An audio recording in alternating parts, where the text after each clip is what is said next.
Hello students, welcome back. Welcome to the part 9 of chapter 8 of class 12th D and F block element. पिछले part के अंदर हम क्या कर रहे थे, हमने क्या था कि भाई some important compounds of D block elements, जिसके अंदर हमने आपको हैलाइड्स सल्फाइड्स के बारे में बताया था और एक इम्पोर्टेंट कंपाउंड पोटेशियम डाइक्रोमेट हमने स्टार्ट कराया था।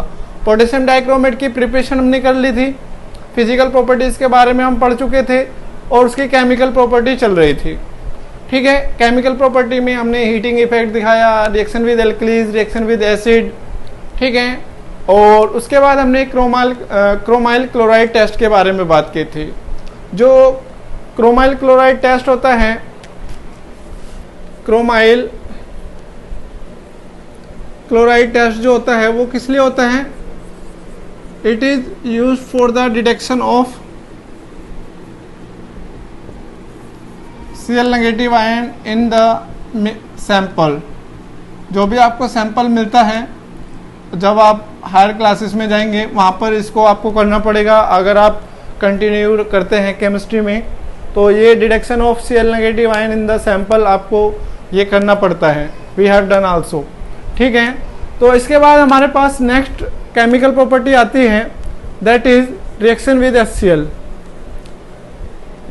Reaction with HCl, hydrochloric acid, इसके साथ रिएक्शन करते हैं तो it will evolve Cl2 gas. साथ में आपको क्लोराइड्स मिलते हैं,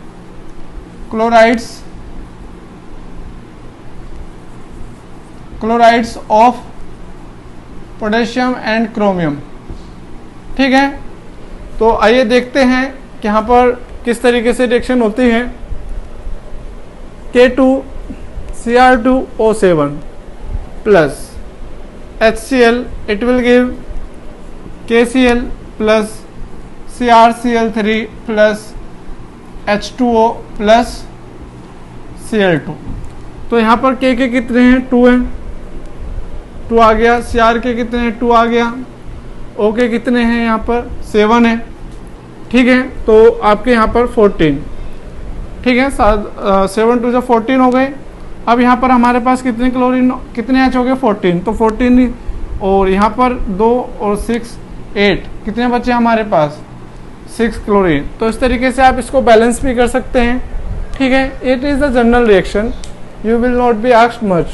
ठीक है, जो मेन प्रॉपर्टी है इसकी वो है ऑक्सीडाइजिंग नेचर। ऑक्सीडाइजिंग प्रॉपर्टी या oxidising nature of K2Cr2O7, that is the most important property. ये आपकी मोस्ट इंपॉर्टेंट प्रॉपर्टी होती है पोटेशियम डाइक्रोमेट की। इसके अंदर जो क्रोमियम की ऑक्सीडेशन स्टेट होती है वो +6 होती है, तो इसलिए ये ऑक्सीडाइजिंग एजेंट की तरह ही वर्क करेगा, बिकॉज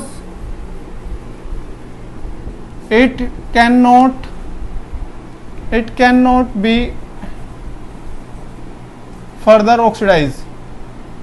ठीक है, further oxidized, but it can be reduced to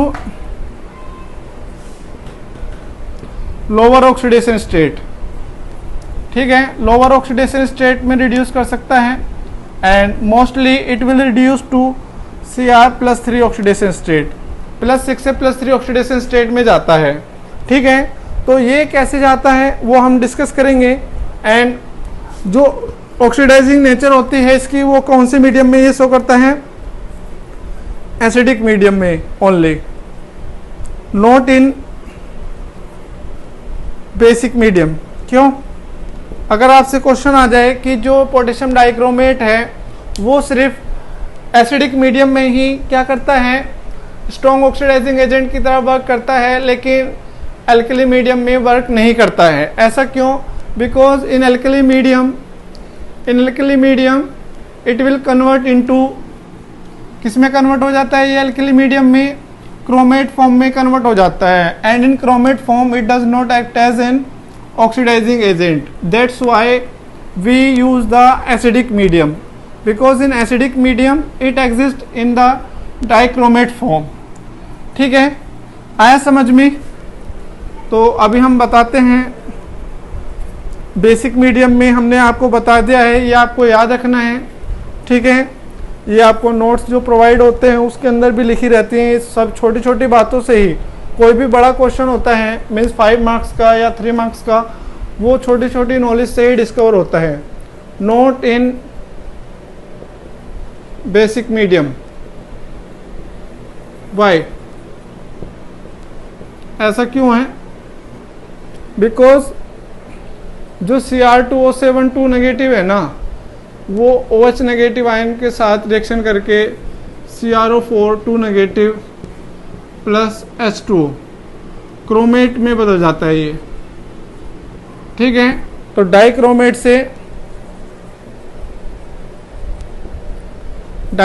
chromate में चेंज हो गया, इसलिए ये बेसिक मीडियम में as a oxidising agent work नहीं करता है, ठीक है। अब हम बात करते हैं इसके ऑक्सीडाइजिंग नेचर की, कि जब हम इसको as a oxidising agent use कर रहे हैं रिएक्शन में, तो आपको पता है कि भाई जो डाइक्रोमेट है वो आपको दोनों फॉर्म में मिलता है। डाइक्रोमेट जो होता है, डाइक्रोमेट आपको Na2Cr2O7 एंड K2Cr2O7 दोनों फॉर्म में मिलता है, but we preferred it, note this why. ऐसा क्यों हो रहा है भाई, ऐसा भेदभाव क्यों हो रहा है इनके साथ कि भाई हम इसको नहीं ले रहे हैं, इसको ले रहे हैं, क्यों? Because it is hygroscopic. Hygroscopic कौन होता है? जो मॉइस्चर एब्जॉर्ब कर लेता है, means absorbs moisture from air, ठीक है। एयर से मॉइस्चर एब्जॉर्ब कर लेता है, इसलिए इसको हम यूज नहीं करते हैं। लेकिन ये क्या होता है, it can be use as a primary standard. Primary standard क्यों यूज किया जा सकता है? प्राइमरी स्टैंडर्ड क्या होता है? हुज कंसंट्रेशन इज नोन, या हुज कंसंट्रेशन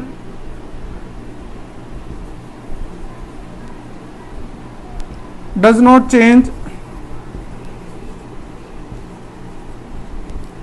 विद टाइम, ठीक है। आप उसको सॉल्यूशन बना के रख दो किसी भी कंसंट्रेशन का, तो उसकी कंसंट्रेशन सेम रहेगी।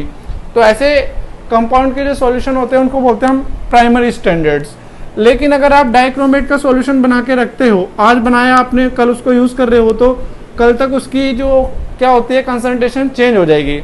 इसलिए जितने भी एनालिसिस प्रोसेस होते हैं उसमें हम कौन सा कंपाउंड यूज़ करते हैं? Potassium dichromate, not sodium dichromate, because sodium dichromate is hygroscopic in nature. You have to remember this point very clearly, ठीक है। अब हम बात करते हैं ऑक्सीडाइजिंग एजेंट की तरह ये क्यों वर्क करता है। क्योंकि जब हम डाइक्रोमेट के अंदर एसिड मिलाते हैं, डाइल्यूट एसिड जो एसिडिक मीडियम है, इसके अंदर एसिडिक मीडियम कौन प्रोवाइड कराता है? वो हम करते हैं डाइल्यूट H2SO4, ठीक है। ये आपको याद रखना है। डाइल्यूट H2SO4 क्या किस लिए यूज़ करते हैं हम? एसिडिक मीडियम प्रोवाइड करने के लिए। तो जब हम इसको डाइल्यूट एसिड ऐड करते हैं तो it will give nascent oxygen. Nascent oxygen का मतलब होता है जो एटॉमिक ऑक्सीजन देता है, जो बहुत ज़्यादा रिएक्टिव होता है और किसी भी सब्सटेंस के साथ ऐड होकर उसको ऑक्सीडाइज कर देता है, ठीक है। तो यहाँ पर इसकी दो रिएक्शन आते हैं, एक मॉलिक्यूलर हाफ रिएक्शन आती है, ये आपसे पूछा जाता है। मॉलिक्यूलर रिएक्शन होती है, ठीक है, और एक होती है आयनिक रिएक्शन जिसमें आयंस होते हैं, कोई भी मॉलिक्यूल नहीं होता एक्सेप्ट वाटर, ठीक है। तो आइए देखते हैं एक्सेप्ट वाटर या covalent compounds. Covalent compounds ions नहीं बनाते हैं ना, तो वाटर क्या है? कोवलेंट कंपाउंड है।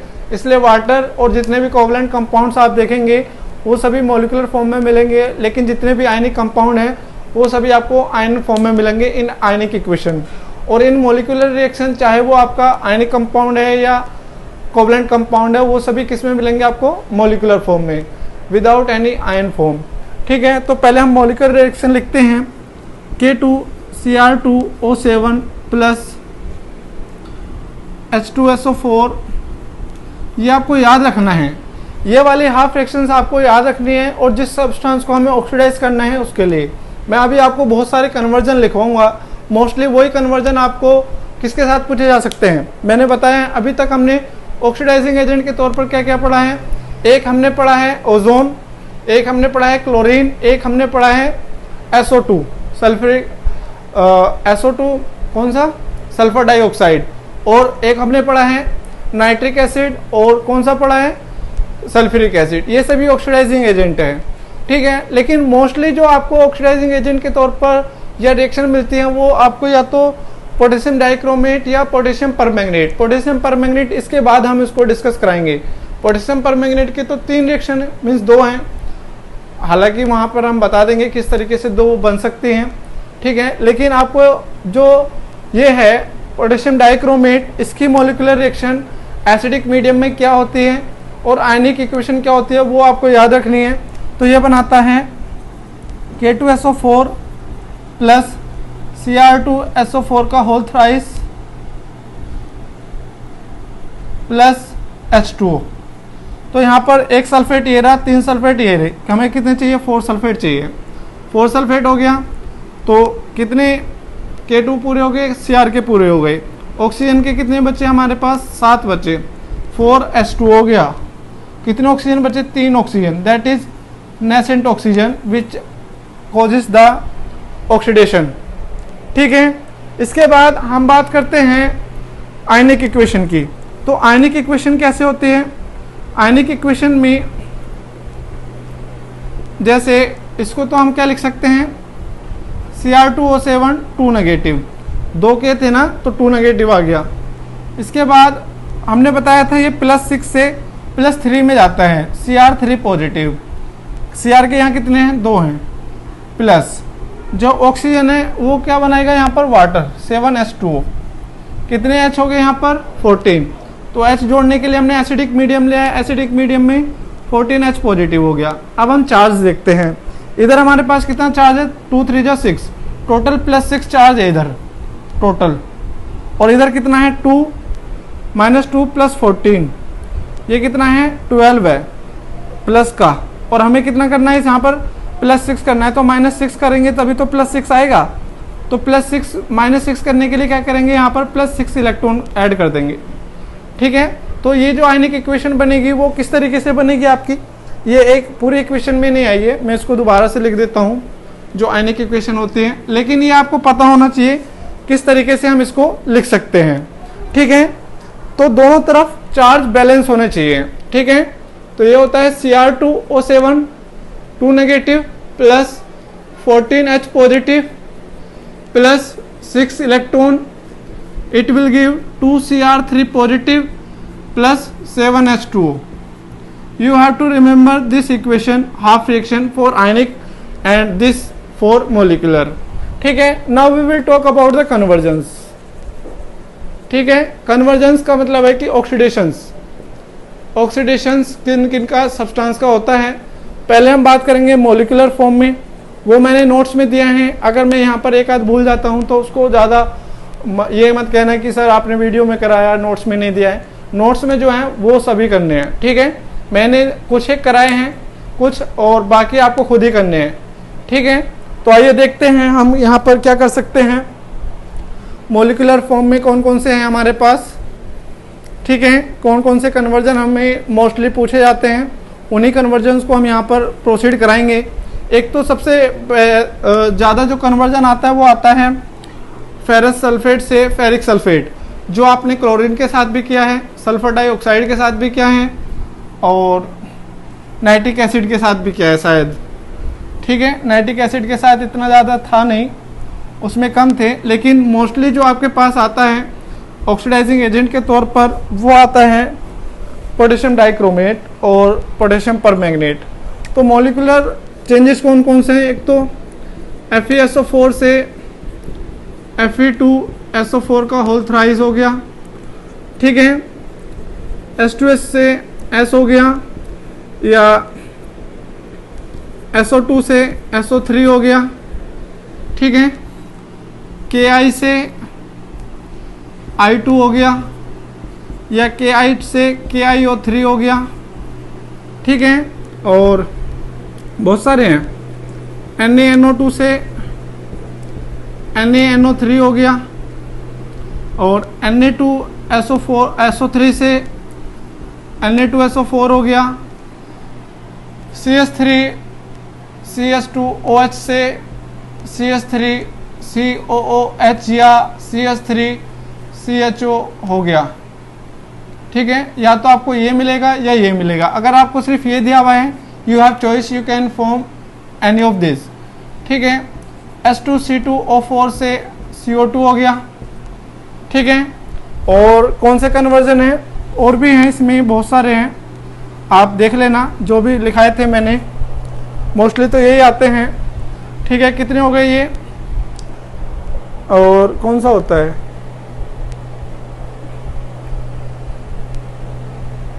यहाँ पर I की जगह आपके Cl भी हो सकता है। ठीक है, जहाँ पर I है वहाँ Cl भी लग सकता है, ये भी आपको याद रखना है। ठीक है, और सभी मेरे ख्याल से सभी हो गए हैं। जो आपके इम्पोर्टेंट होते हैं वो सबसे ज़्यादा ये वाले होते हैं। अब हम आयनिक की बात करते हैं। आयनिक कन्वर्जन कौन कौन से होते हैं। आयनिक में Fe2 पॉजिटिव से Fe3 पॉजिटिव हो गया, I नेगेटिव से I2 हो गया, या I नेगेटिव से I3 नेगेटिव हो गया। ठीक है, यहाँ पर एक और लिख लो आप KI से KI3। ठीक है, और S2 नेगेटिव से S हो गया, SO3 2 नेगेटिव से SO4 2 नेगेटिव हो गया। ठीक है, ये वाले जो कन्वर्जन है ये दोनों में सेम आता है, आयनिक में भी और मॉलिक्यूलर में भी। ठीक है, तो ये आपको याद रखना है। NO2 नेगेटिव से NO3 नेगेटिव हो गया। ठीक है, SN2 पॉजिटिव से SN4 पॉजिटिव हो गया, और I नेगेटिव से IO3 नेगेटिव हो गया। ठीक है, इसी तरीके से बहुत सारे कन्वर्जन है जो मैंने आपको दिए थे। तो यहाँ से हम कुछ कन्वर्जन्स आपको कराएंगे मॉलिक्यूलर फॉर्म में और फिर आयनिक फॉर्म में। ठीक है, ये कन्वर्जन्स आपको अलग पेज पर लिखने हैं ताकि आपको याद रहे कि भाई ये ज़्यादा कन्वर्जन आपसे पूछे जाते हैं। ये आपको याद रखना है कि H2S से S बनता है, SO2 से SO3 बनेगा, NaNO2 से NO3 बन जाएगा, Ki से I2 बनता है मोस्टली, तो आप इस पर ज़्यादा जाएंगे। ठीक है, जब तक आपको गिवन ना हो कि आपको ये बनाना है। अगर आपको सिर्फ Ki से बोल रखा है कि भाई Ki की एसिडिफाइड पोटेशियम डाइक्रोमेट के साथ बैलेंस केमिकल इक्वेशन लिखिए, इस तरीके से क्वेश्चन आता है। वो कहेंगे कि भाई आपको मॉलिक्यूलर फॉर्म में लिखनी है या आयनिक फॉर्म में। अगर उन्होंने नहीं बोला है यू हैव चॉइस, लेकिन अगर उन्होंने दे दिया कि भाई Ki से करने हैं, Ki उन्होंने दे दिया है, तो तब आपको मॉलिक्यूलर फॉर्म। अगर उन्होंने बोला कि भाई आयोडाइड से करनी है, तब आपको आयनिक फॉर्म में लिखना है। अगर उन्होंने बोला कि भाई Ki है लेकिन आपको आयनिक इक्वेशन लिखनी है, तब आपको आयनिक इक्वेशन फॉलो करनी पड़ेगी। ठीक है, everything will be mention in the questions.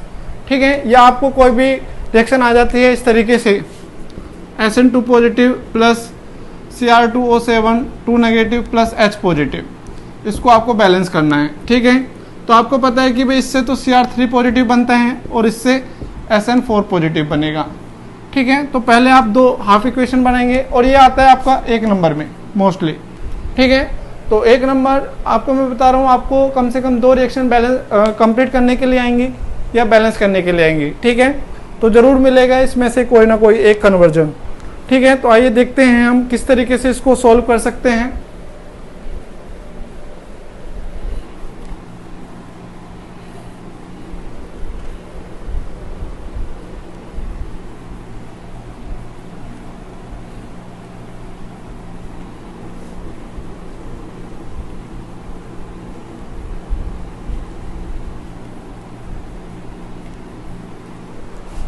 तो आइए देखते हैं, यहाँ पर आपके पास क्या है। पहले हम मॉलिक्यूलर फॉर्म कर रहे हैं। मॉलिक्यूलर फॉर्म में आपको दे दिया FeSO4 से क्या करना है, Fe2SO4 का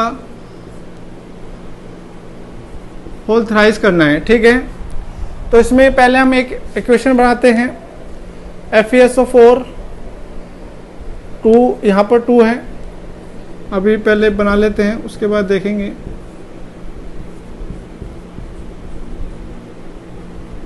यहाँ पर 2 Fe 2 लगा दिया, लेकिन यहाँ पर 3 सल्फेट है, तो एक और सल्फेट करने के लिए हम क्या करेंगे, यहाँ पर H2SO4 और ऐड कर देते हैं। तो यहाँ पर हो गया, लेकिन यहाँ पर H2 बच गया। तो H2 को बैलेंस हम किससे करते हैं? वाटर से। तो एक ऑक्सीजन फालतू आ गया यहाँ पर, तो हमने एक ऑक्सीजन इधर ऐड कर दिया। ये हो गई हमारी पहली half reaction. Second half reaction आपको याद रखनी है कि भाई जो पोटेशियम डाइक्रोमेट होता है उसकी मोलिकुलर रिएक्शन क्या होती है एसिडिक मीडियम में, that is K2Cr2O7 plus 4H2SO4, it will give K2SO4 plus Cr2SO4 का होल थ्राइस प्लस 3O। तो इधर 1O है, इधर 3O है। बैलेंस केमिकल इक्वेशन के अंदर ये नेसेंट ऑक्सीजन नहीं दिखनी चाहिए, तो ये 3O इस O से नहीं कैंसिल हो सकते। तो हम क्या करते हैं, इस पूरी रिएक्शन में 3 से मल्टीप्लाई करा देते हैं, ठीक है, और फिर इनको ऐड कर देते हैं। तो हमने पहले क्या लिखा, K2Cr2O7 प्लस, यहाँ पर हमने 3 की मल्टीप्लाई करी, यहाँ पर 3 2 जा 6 हो जाएगा, ये 6FeSO4 प्लस 3 यहाँ पर आया और 4 यहाँ पर, 3 और 4 कितने हो गए, 7H2SO4, ठीक है, आया समझ में। 3 की मल्टीप्लाई करा, 3H2SO4 हो गया और 4 ये रहा, तो 7H2SO4।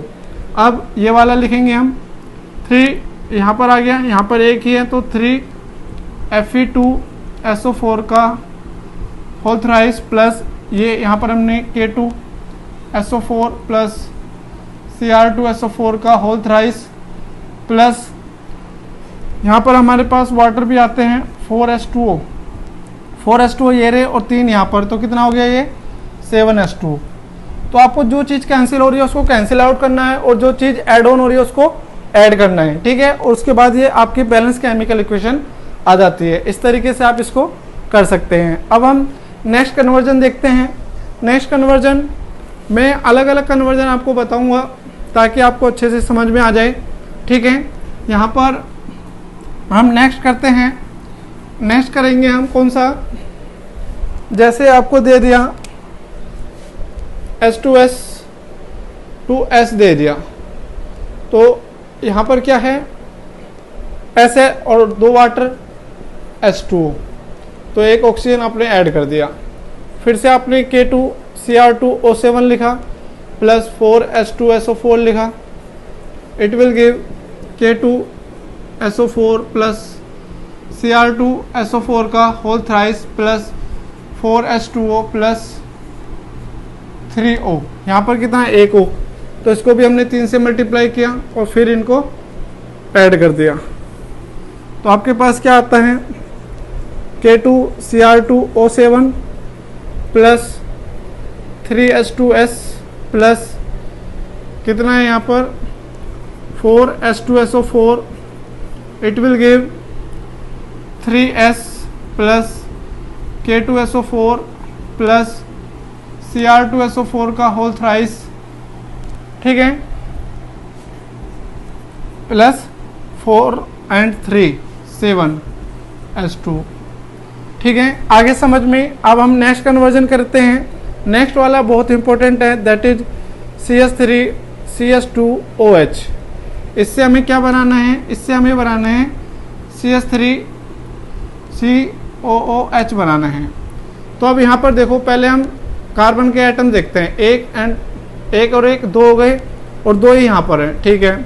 यहाँ पर हाइड्रोजन के कितने एटम है, 6, और यहाँ पर कितने हैं, यहाँ पर कितने हैं, 4।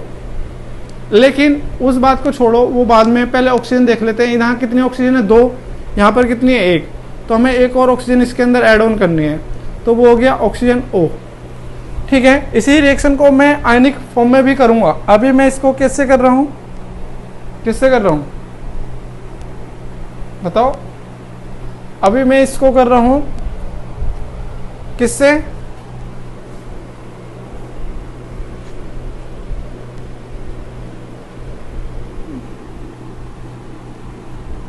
यहाँ पर हमें टोटल 3 O हो गए और इधर कितने हमारे पास सिर्फ 2 O हैं, तो 3 O करने के लिए हमने क्या किया, इधर 3 O ऐड कर दिया, सॉरी 2 O, 2 and 1 3, 2 and 1 3, ठीक है। ये बैलेंस हो गए, हाइड्रोजन बैलेंस हो गए, कार्बन बैलेंस हो गए और ऑक्सीजन बैलेंस हो गए। तो इस तरीके से आपको पता है, ये हम मॉलिक्यूलर फॉर्म में कर रहे हैं इसको, आयनिक फॉर्म में ये अलग तरीके से होगी, ठीक है, मॉलिक्यूलर फॉर्म है ये अभी। ये आपको याद रखना है, ठीक है। तो क्या होता है आइए देखते हैं। अब हम नेक्स्ट लिखते हैं जो आपके पास होती है डाइक्रोमेट की, plus 14H positive plus plus 4H2SO4, it will give K2SO4 plus Cr2SO4 का whole thrice plus 4H2O plus 3O। तो अब देखो यहाँ पर 2O है और यहाँ पर 3O है, तो हम इनके जो कोफिशिएंट है उनको फ्लिप कर देंगे। यहाँ पर तो हम करेंगे 3 से मल्टीप्लाई और यहाँ पर करेंगे हम 2 से मल्टीप्लाई, ठीक है। तो आपके पास एक इक्वेशन आ जाती है। अब इसको बैलेंस करके लिखेंगे 2K2 Cr2O7 प्लस कितना 3 CS3 CS2OH प्लस इसके हमने 2 से की हैं तो यहाँ पर कितना हो जाएगा 8H2SO4, इट विल गिव, यहाँ पर हमने 3 से की थी 3CS3COOH प्लस यहाँ पर 2 से की थी तो 2K2 SO4 plus 2Cr2 SO4 का होल थ्राइस प्लस 8H2O। आया समझ में? इस तरीके से आप इसको बैलेंस कर सकते हैं, ठीक है। तो अगर आपको फिर भी डाउट आता है तो आप मुझसे मैसेज करके बता सकते हैं या कमेंट्स में बता सकते हैं।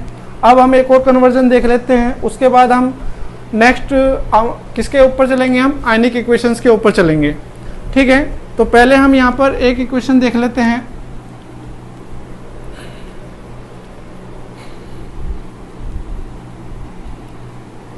एक और कौन सी करेंगे बताइए। एक हम करते हैं KI से KiO3, ये बहुत ईजी है। यहाँ पर KI है, यहाँ पर भी KI है, इधर हमारे 3 ऑक्सीजन है तो हम इसमें 3 नेसेंट ऑक्सीजन ऐड कर दिए, ठीक है। फिर हम दूसरी हाफ इक्वेशन लिखते हैं K2 Cr2O7 plus 4H2SO4, it will give K2SO4 plus Cr2SO4 का whole thrice plus 4H2O plus 3O। 3O से 3O का कैंसिल आउट हो जाएगा, ठीक है। तो आपके पास क्या बचेगा K2 Cr2O7 plus KI plus 4H2SO4, it will give KiO3 plus K2SO4 plus Cr2SO4 का होल थ्राइस प्लस 4H2, ठीक है। तो ये तो बिल्कुल इजीली बैलेंस हो गई, ठीक है। इसके बाद हम देखते हैं आयनिक इक्वेशंस। बाकी जो बच जाते हैं कन्वर्जन वो आपको खुद करने हैं। अगर उसमें आपको कोई भी डिफिकल्टी आती है you can message me in the group, और ठीक है, और write down your problems, we can solve them later. लेकिन आपको ये अच्छे से समझना है। अब हम किसकी बात करते हैं, आयनिक की। आयनिक फॉर्म में किस तरीके से हम इसको बैलेंस कर सकते हैं, ठीक है। तो आयनिक फॉर्म में बैलेंस करने के लिए क्या होता है, आयनिक फॉर्म में आपको दे दिया कि भाई SN2 पॉजिटिव से SN4 पॉजिटिव आपको लेकर जाना है। तो इसमें हम पहले हाफ इक्वेशन लिखते हैं SN2 positive, it will give SN4 positive. इधर 2 पॉजिटिव चार्ज है, इधर 4 पॉजिटिव। 2 पॉजिटिव करने के लिए 2 इलेक्ट्रॉन हमने ऐड कर दिए। अब हम पोटेशियम डाइक्रोमेट की हाफ इक्वेशन लिखते हैं आयनिक फॉर्म में 2 negative plus 14H positive plus 6 electron, it will give Cr3 positive plus 7H2। इधर 2 है और इधर 6 है, तो इधर 6 करने के लिए क्या करेंगे, 3 से मल्टीप्लाई करेंगे। अब क्या करेंगे, हम इसको ऐड कर देंगे। तो क्या आएगा, Cr2O7 2 negative plus 3SN2 positive plus 14H positive, it will give 2Cr3 positive plus 3SN4 positive plus 7H2। ठीक है, आगे समझ में। अब हम दूसरा कन्वर्जन करते हैं। यहाँ पर दूसरा कन्वर्जन वही वाला करते हैं जो हमने मोलिकुलर में किया था, CH3 CH2OH से CH3COOH को हमें कन्वर्ट करना है इन आयनिक फॉर्म। ठीक है, पहले हम इसकी हाफ इक्वेशन लिखेंगे। ये फर्स्ट है, ये हम सेकंड कर रहे हैं यहाँ पर। ठीक है, सेकंड में ये आपको दिया हुआ है CH3 CH2OH और इससे क्या बनना है आपका CH3COOH। ठीक है, ये बनना है। अभी आपने देखा कि भाई इधर क्या है, एक ऑक्सीजन कम है, तो इधर हम एक ऑक्सीजन पूरा करेंगे वाटर से। नेसेंट ऑक्सीजन से जो ऑक्सीजन पूरी होती है वो सिर्फ आपके मोलिकुलर फॉर्म में होगी। अब आपके H कंप्लीट है, कार्बन कंप्लीट है और ऑक्सीजन कंप्लीट है। अब आपके H कितने हो गए, 6 and 2 8 हो गए। इधर कितने हो गए, 3 and 1 4। तो कितने H बच गए आपके पास, 4। ये आ गया 4H पॉजिटिव फॉर्म में। ठीक है, प्लस 4 इलेक्ट्रॉन, क्योंकि इधर कोई चार्ज नहीं है तो इधर भी कोई चार्ज नहीं होना चाहिए। अब हम लिखते हैं ये वाले हाफ इक्वेशन। ठीक है, तो Cr2O7 2 negative plus 14H positive plus 6 electron, it will give 2Cr3 positive plus 7H2O। ये बहुत ही ज़्यादा कॉम्प्लेक्स हो गया, क्योंकि यहाँ पर इधर वाटर है, इधर वाटर है। तो यहाँ पर अब जब सेम मॉलिक्यूल अपोजिट साइड में आते हैं तो वहाँ पर सब्ट्रैक्ट करते हैं, और अगर सेम मॉलिक्यूल सेम साइड आते हैं तो उनको ऐड करते हैं। तो यहाँ पर 4 इलेक्ट्रॉन है और यहाँ पर 6 है और यहाँ पर 4 है, तो इनका कॉमन फैक्टर क्या आता है, 12। तो इसलिए इसको तो हम करेंगे 3 से और इसको करेंगे हम 2 से। ठीक है, तो अब इसको केयरफुली हम करते हैं। यहाँ पर हमने 2 से किया तो यह आएगा बैलेंस केमिकल इक्वेशन में 2Cr2O7 प्लस 3 से किया तो यह आएगा 3CH2OH प्लस। ठीक है, उसके बाद H पॉजिटिव आयन देखते हैं। इधर कितने हो गए, 4 3 12, इधर हो गए 4 2 28। 28 में से 12 जाएंगे तो कितने बचेंगे, 28 में से 12 जाएंगे तो कितने बचेंगे, 16 H पॉजिटिव। ठीक है, इसके बाद आगे चलते हैं।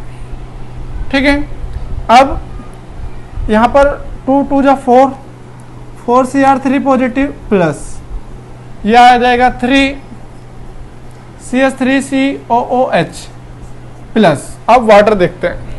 इधर हो गए 3 वाटर मॉलिक्यूल और इधर हो गए 14। 14 में से 3 गए तो कितने बचा, 11 H2।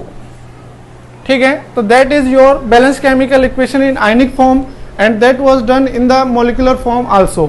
तो आपको दोनों ही फॉर्म में ये आनी चाहिए। ठीक है, ये बहुत ज़्यादा इंपॉर्टेंट है। एक और यहाँ पर कर लेते हैं, उसके बाद हम आयनिक इक्वेशन जो बाकी बच जाते हैं वो आप खुद से करेंगे। तो नेक्स्ट हम करते हैं कौन सी, नेक्स्ट हम करते हैं एक काफ़ी आसान सी है। ठीक है,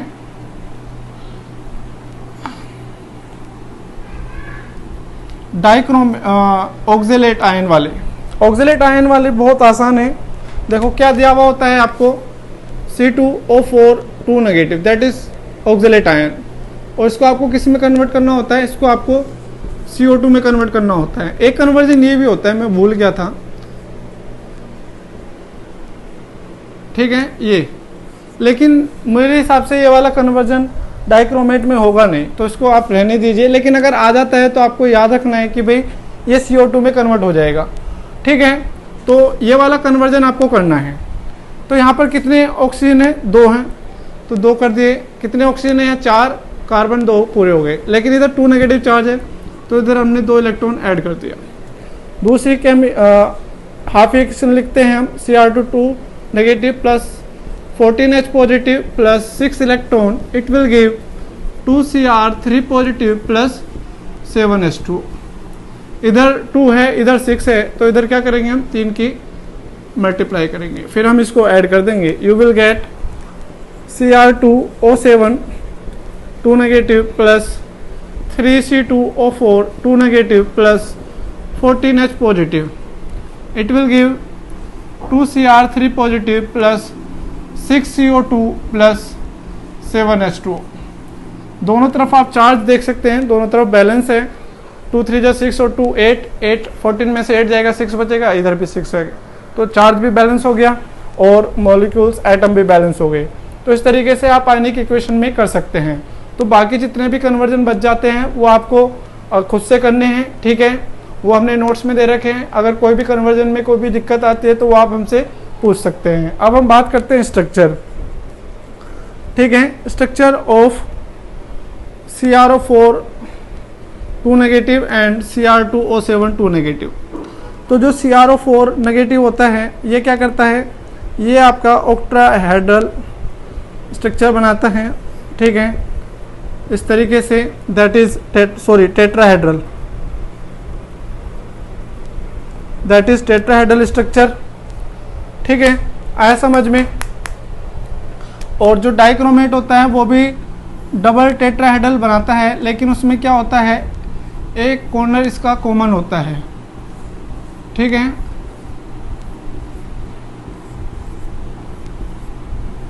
इस तरीके से। और ये जो एंगल होता है ये 120 डिग्री का होता है। तो ये आपको याद रखना है, इसके ऊपर 2 नेगेटिव चार्ज हो गया। तो इस तरीके से ये स्ट्रक्चर होती है इसकी डाइक्रोमेट की, और ये क्रोमेट की होती है, ठीक है। इसके बाद अगर हम यूजेस की बात करते हैं तो सबसे बड़ा जो यूजेस है इसका, तो वो तो ऑक्सीडाइजिंग एजेंट ही है, ठीक है, ऑक्सीडाइजिंग एजेंट के तौर पर वर्क करता है इन ऑर्गेनिक केमिस्ट्री मोस्टली, ठीक है, ये आप देखेंगे जब ऑर्गेनिक केमिस्ट्री स्टार्ट होगा, ठीक है। दूसरा क्रोम टैनिंग इन लेदर इंडस्ट्री, ठीक है, लेदर इंडस्ट्री में टैनिंग के लिए यूज किया जाता है। जो थर्ड वन है मिक्सर ऑफ, जो डाइक्रोमेट होता है K2Cr2O7 और कंसंट्रेटेड H2SO4, इसका जो मिक्सर होता है ये कैसे क्लीनिंग एजेंट या क्लीनिंग मिक्सर के तौर पर यूज़ किया जाता है लेबोरेटरी में, जितने भी एपरेटस होते हैं उनको वॉश करने के लिए, ठीक है। तो इसलिए इसको बोलते हैं हम क्रोमिक एसिड सॉल्यूशन, ठीक है। तो वो कैसे होता है, डाइक्रोमेट और कंसनट्रेटेड सल्फ्यूरिक एसिड को मिला दिया जाता है। कोई भी बीकर होता है वो कितना ही गंदा होता है वो उसी से साफ़ किया जाता है, कितनी भी इम्प्योरिटीज़ होती है, ठीक है। तो इसी के साथ ये आज का जो हमारा क्या हो गया, आज जो हमारा डाइक्रोमेट है वो कंप्लीट हो जाता है, ठीक है। तो इसमें अगर आपको कोई भी डाउट आता है तो आप हमसे पूछ सकते हैं। नेक्स्ट वीडियो में हम पोटेशियम डाइक्रोमेट स्टार्ट करेंगे। आज के लिए सिर्फ इतना ही।